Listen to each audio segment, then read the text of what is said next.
faith, spiritual values, moral issues, government, economy, education, work, responsibility. What we think about these depends on our worldview. Now, VCY America presents Worldview Weekend Radio with Brannon Howse. All right, welcome. Glad you are with us on the VCY America Radio Network. 65 stations there. We also welcome our 67 station out of Jacksonville, Florida. That makes altogether 67 Christian stations. And thanks, of course, to VCY America. We've been working together now for, 30 plus years now. Is that about there? I mean, 1993, somewhere in there. So, wow, it's been a long time. We are joined in studio today, for those of you listening by radio. We have with us in studio Colonel Rob Maness. He's going to join us for the first 14 minutes, and then he has to head out because he has somewhere to be tonight speaking. He was coming through Tennessee, and we booked him to come through here and stop off in our studio and be with us. And we just recorded up an hour and 15 minutes, fascinating conversation that will play tonight at 7:30 Central on Brannon Howse Live. And so, Colonel, thanks for staying another 15 minutes. I know we're going to get you out the door so you can make it to your next destination down in Jackson, Mississippi to speak tonight. Thanks for having me, Brandon. Glad to have you with us.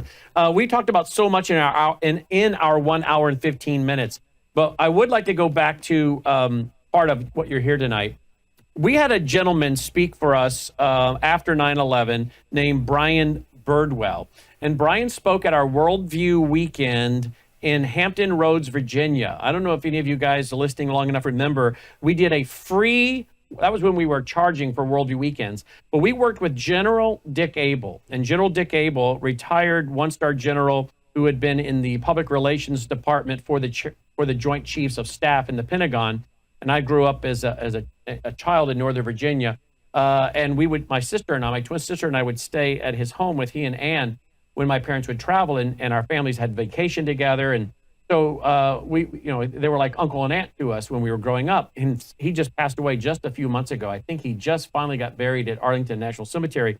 But he asked me if I would be willing to do a Worldview Weekend in Hampton Roads, Virginia for the military. And I said, well, yes, but I think we should make it free. Now, this is after 9/11. This is like probably 2002.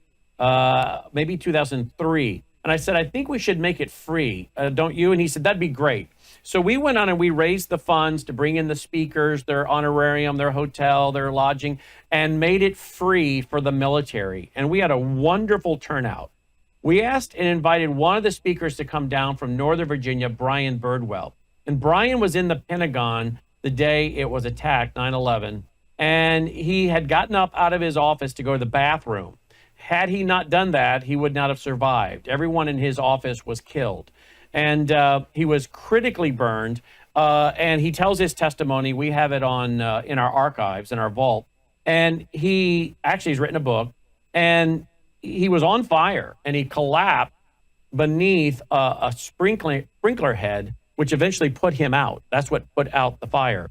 What I did not know, and here I've been working now for a few months now with Colonel Rob Maness. What I did not know until this morning was that Colonel Maness and Lieutenant Colonel Brian Birdwell knew each other and actually met on 9/11.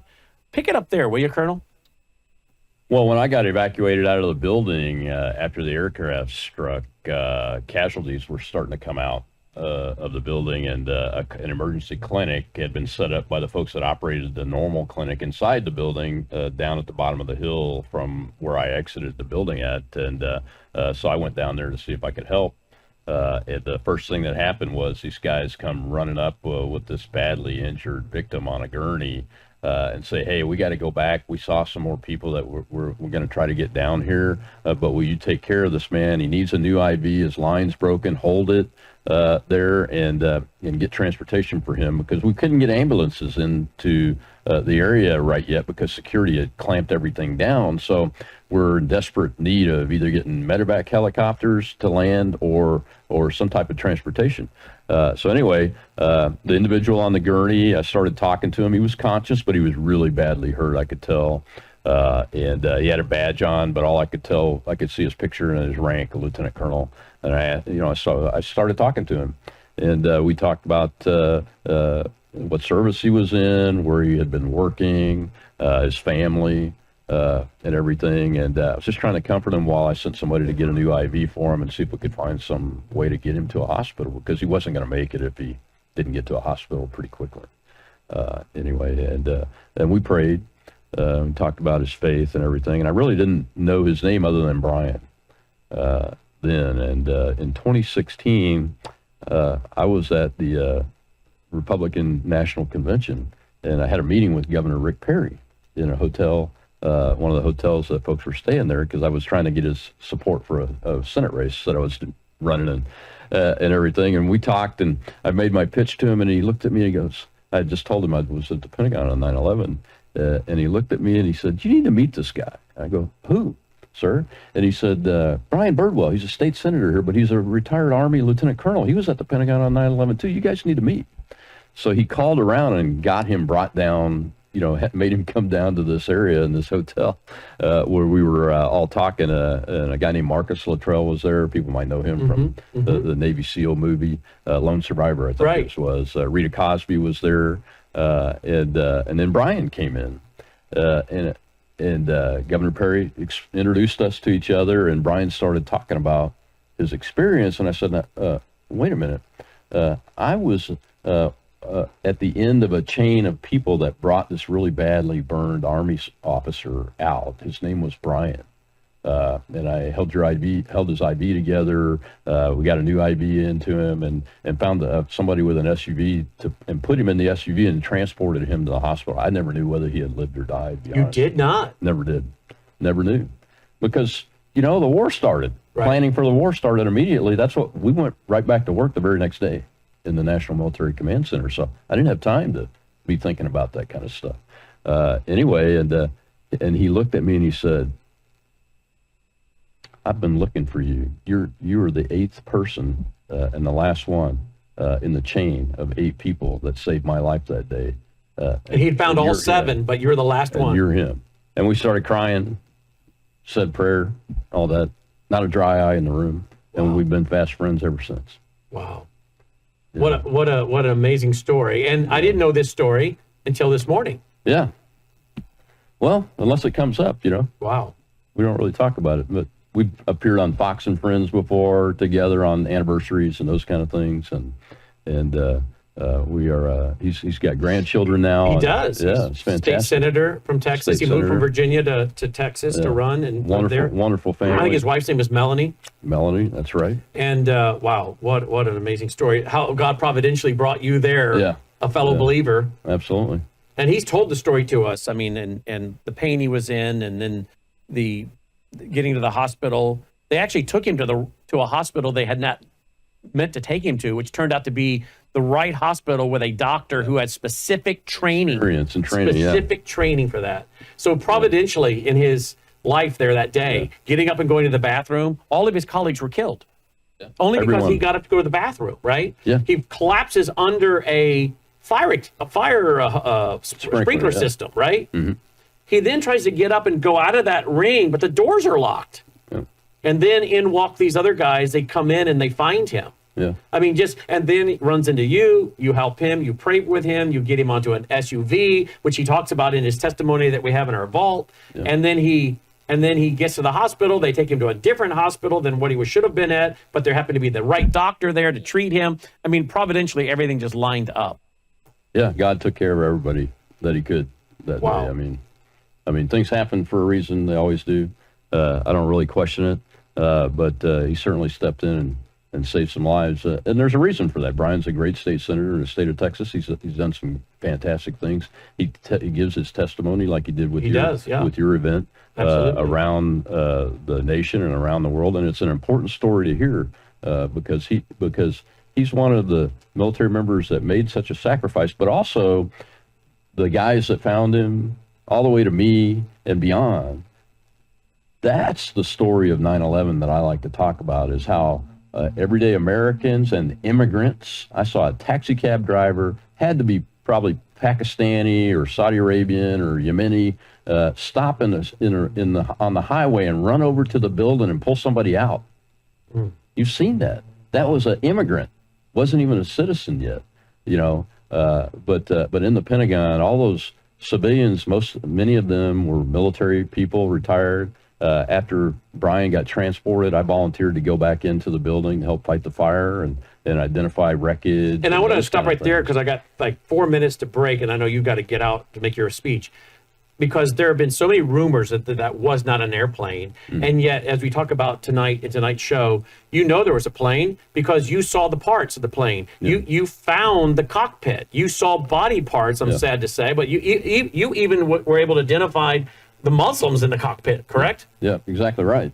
And the checklist for the cockpit, the pilot's checklist clearly stated it was a Boeing aircraft.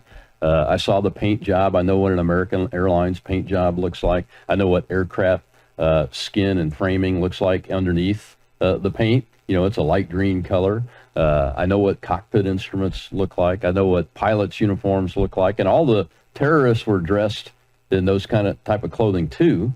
If you remember correctly, throughout this whole operation, some of them were dressed as pilots.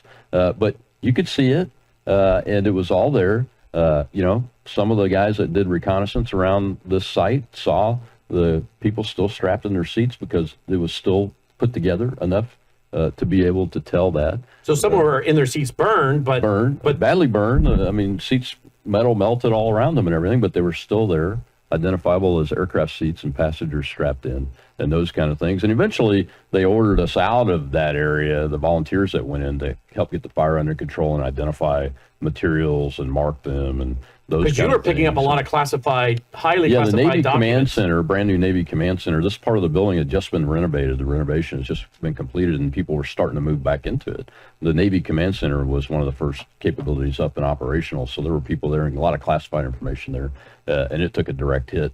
So there was classified information, aircraft parts, human remains all over the place that had to be marked, identified, recovered eventually, and those kind of things. And plus fighting the fire, that team that volunteered that went back in there to fight that fire probably saved that building because the fire department wasn't able to get in. That's why they asked us to volunteer to go back in and use the building systems to fight it and everything. Eventually about 5 o'clock we got ordered out because the fire department was able to get into the courtyard.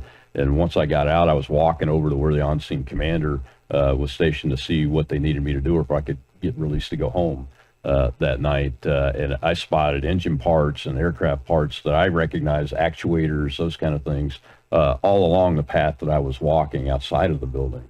And the aircraft was really low, so it struck things as it was going on its path and eventually got lucky and hit that building. Because right people at the that say third they're floor. controlling an aircraft that low and that would have been impossible for them. That's as an airman, all that's you have not to do true. is keep it pointed and keep the wings fairly level, and you're flying at 400 or 500 knots if you can make that speed, and he probably was, as long as you don't impact the nose into the ground and you get it to the side of the building where you're pointed at, all the other stuff could strip off, and you could see that. That's exactly engines what happened. Disintegrated, parts disintegrated, skin peels off, wings peel off, and those kind of things, and all that stuff is scattered on the ground outside of the building, and then the fuselage goes into the building and becomes basically a molten piece of metal that drills its way all the way through 4 of the rings and spills out into the alleyway between the A and the B ring. Wow. And that's where the cockpit is.